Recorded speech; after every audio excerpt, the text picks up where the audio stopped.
protagonismo batista, eu quero falar da Igreja Lagoinha, porque a Igreja Lagoinha é a principal caixa de ressonância do neopentecostalismo americano, é onde foi recebido com maior atenção, com maior acolhimento, foram recebidas, né, as doutrinas de Peter Wagner.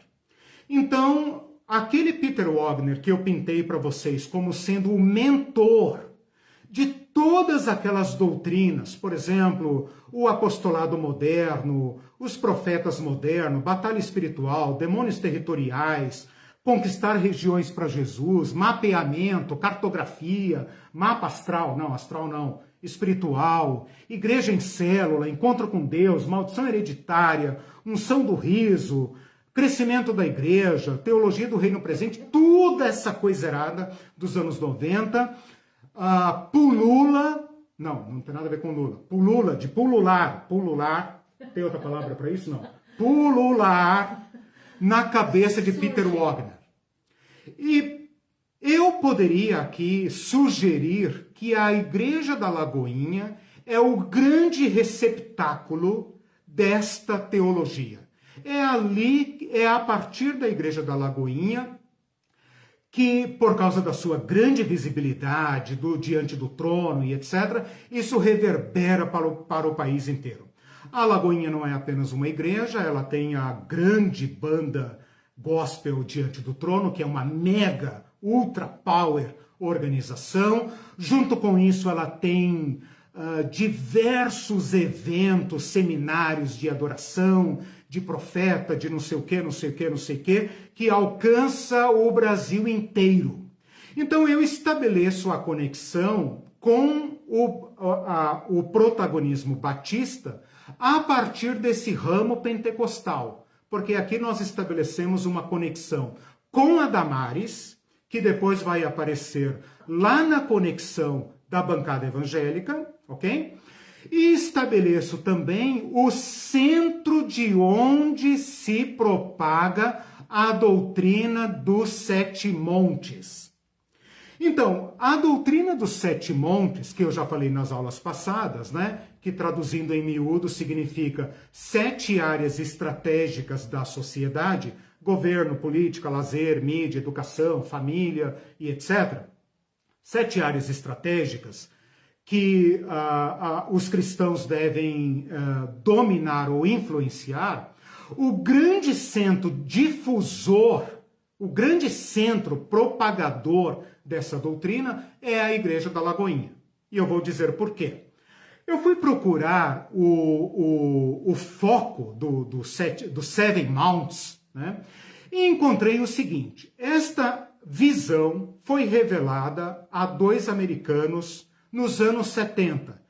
O famoso Bill Bright, da Cruzada Estudantil e Profissional para Cristo, não sei se ainda está vivo ou se faleceu recentemente, e o outro é Loren Cunningham, que é o fundador, está vivo ainda, graças a Deus, da Jocum, né? A Jocum, que existe no mundo e etc., existe no Brasil, muito conhecida. Essa tese ficou mais ou menos aí guardada durante muito tempo, circulando talvez apenas no meio da Jocum, né? Com as suas bases, com os seus cursos, que também tem longo alcance. Mas essa tese dos 7 montes foi desenvolvida, articulada, numa obra de um tal de Johnny Enlow. Johnny Enlow, no final dos anos 90. E uma vez, como é que eu poderia dizer isso? Uma vez formulada, né, organizada numa obra consistente, não é apenas uma visão que você assiste numa palestra, mas agora está ali reduzida a livro, impresso, uma obra, uma cartilha que você pode estudar. Isso então se tornou uma cartilha para o mundo inteiro. E aqui no Brasil, um tal apóstolo Fernando Guilhem, que não é brasileiro, pelo que eu pude pesquisar, eu fui procurar a página dele e topei com uma notícia fatal, né? Ele faleceu de Covid aos 41 anos, agora, em fevereiro de 2021. Ele escreveu um livro, Sete Montes, né? O 7, no lugar do T do 7, é o número 7. Ele fez uma logo, Sete Montes. Você encontra esse livro por aí e tal. Ele é o grande articulador, mentor da difusão desta doutrina no Brasil.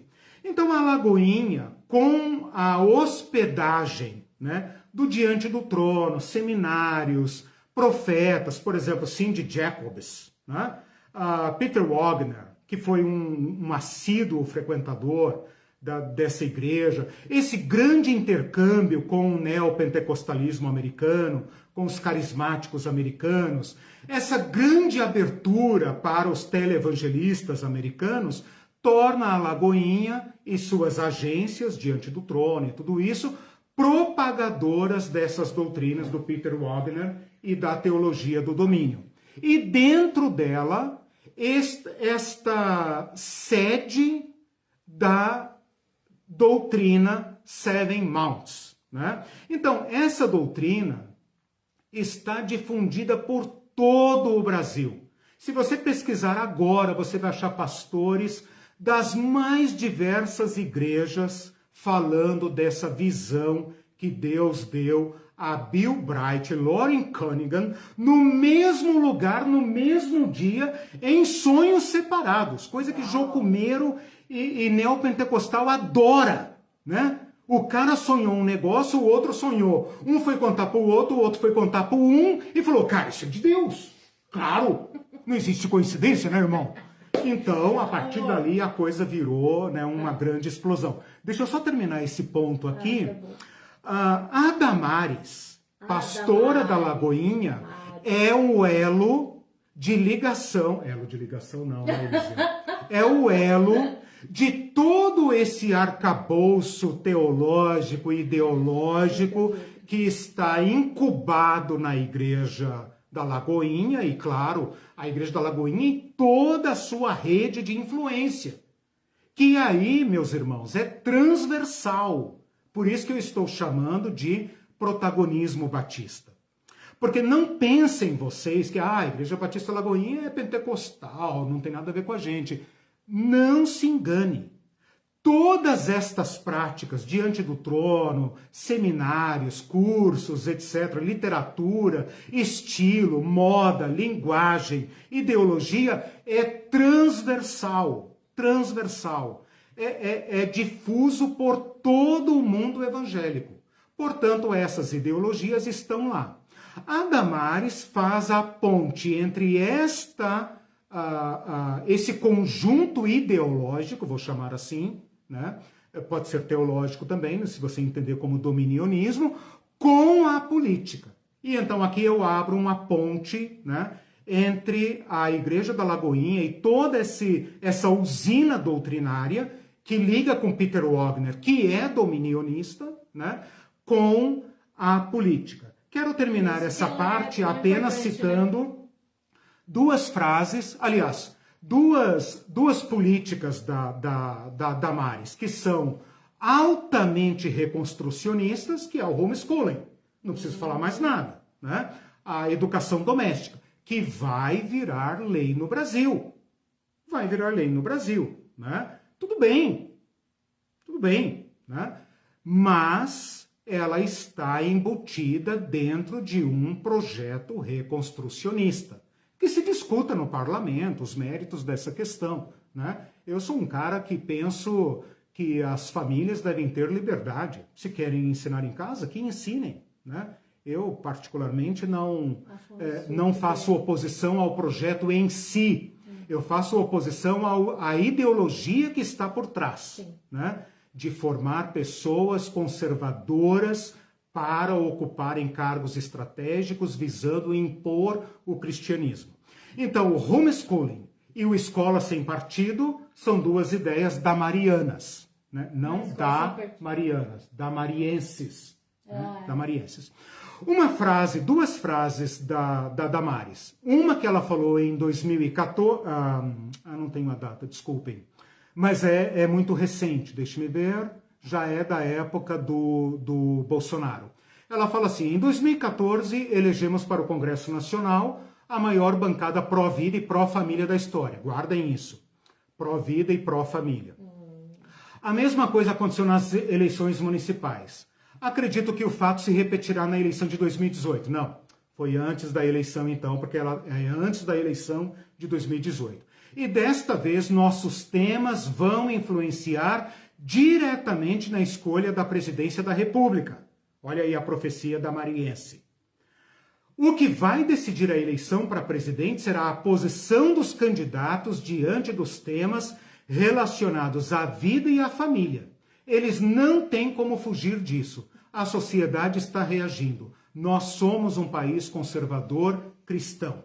E outra frase dela, curta, que ficou muito famosa, está na hora de a igreja governar. A igreja não pode entregar o comando, não pode entregar a ciência à ciência. Não pode entregar a medicina aos médicos. Está na hora da igreja governar. Então, com isso, eu fecho aqui esse protagonismo batista, né? Mas dentro disso eu coloco umas ondas intermediárias de igrejas batistas que agora estão, digamos, se emancipando do denominacionalismo, dos princípios denominacionais, para se tornarem verdadeiras redes.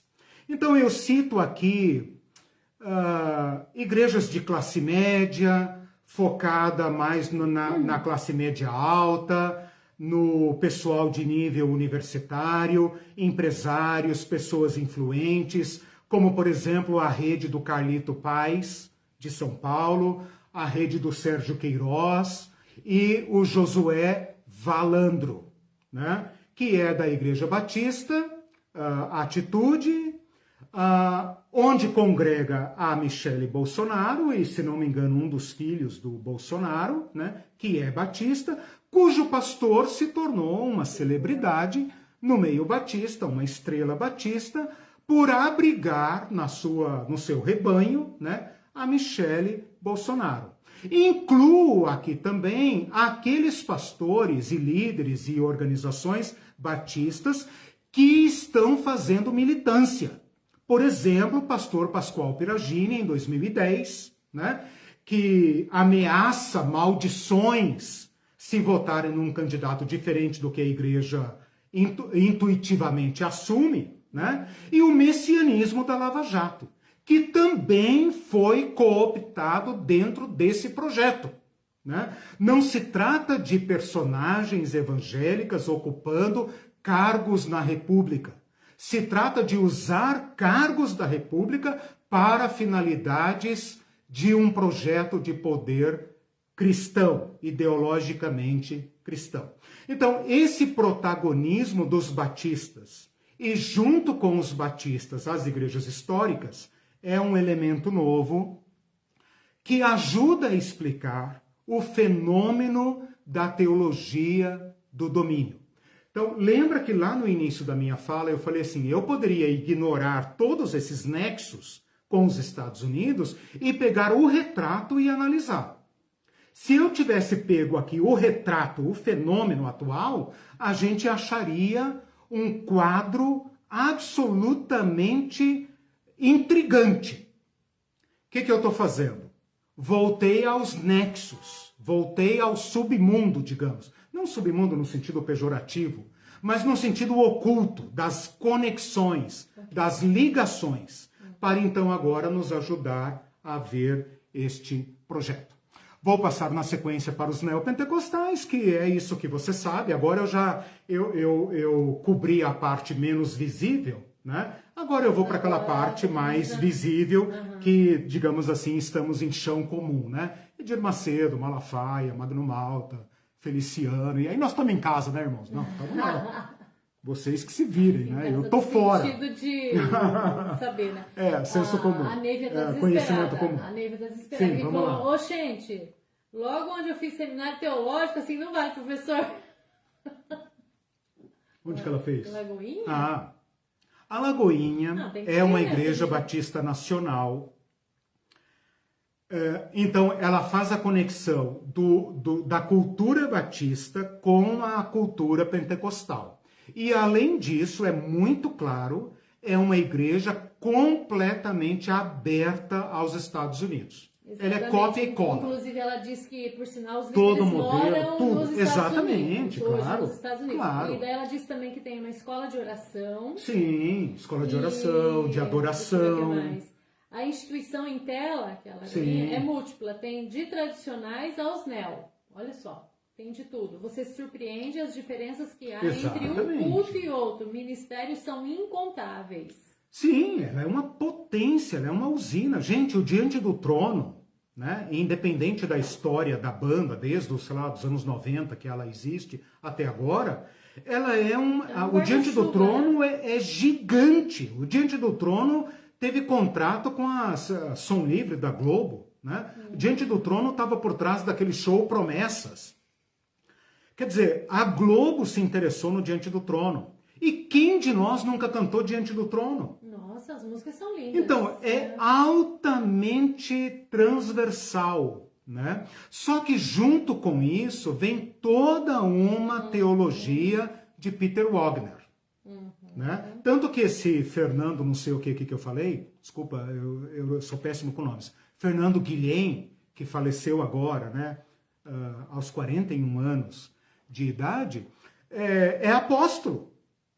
Estava abrigado debaixo desse guarda-chuva dos Valadão. Ela Né? disse aqui que são várias igrejas dentro da Sim, igreja. sim. Ela é quase que uma denominação em si. Tanto que tem igrejas Lagoinha em diversos lugares. Acho que até aqui em Curitiba tem igreja Lagoinha. Então ela virou quase que uma denominação dentro da denominação. Né? Como se fosse uma igreja em rede, uma igreja moderna. Eu não aguento, Mindo. Esse povo tenebroso se financia com a unção do dente de ouro?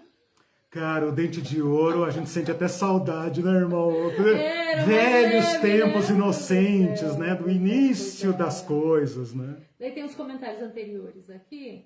A doutora Ivete está dizendo, nossa, é uma aula de geopolítica. Sim, geopolítica.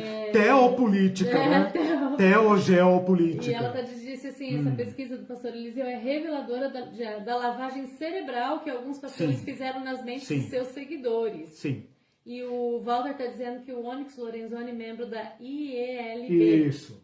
Igreja Evangélica Luterana do Brasil. Isso. Ah, Esses caras cristãos do Congresso são o ponto de apoio dessas entradas das agências americanas na cúpula, né?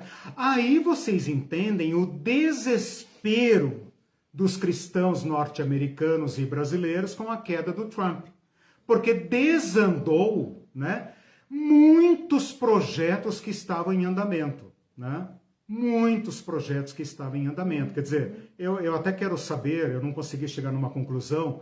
É claro, o Joe Biden vai ter que comer na mão da... Ninguém mais se elege nem nos Estados Unidos nem no Brasil sem os evangélicos. Né? Então eu não sei como que o Joe Biden vai fazer para recuperar algumas políticas, algumas extravagâncias. Né? Mas o certo é que a igreja americana abraçou o Trump, que é o antítipo de um candidato cristão para realizar seus projetos. E o Trump não tem pudor nenhum em fazer esse papel. Ele não tem pudor nenhum em pegar a Bíblia na frente da Casa Branca. Pudor nenhum em participar de reuniões, em falar tudo errado, citar versículo pela metade, como um certo presidente brasileiro faz. Eles não têm pudor nenhum em fazer este casamento oportunista. em falar né? 2 Coríntios. Ele falou 2 Coríntios. O nosso presidente, mal e mal, balbucia aí um versículo e tal, e os crentes vão à loucura. Né? Mas eu fico chateada dele ter estragado aquele versículo, É. meu Deus.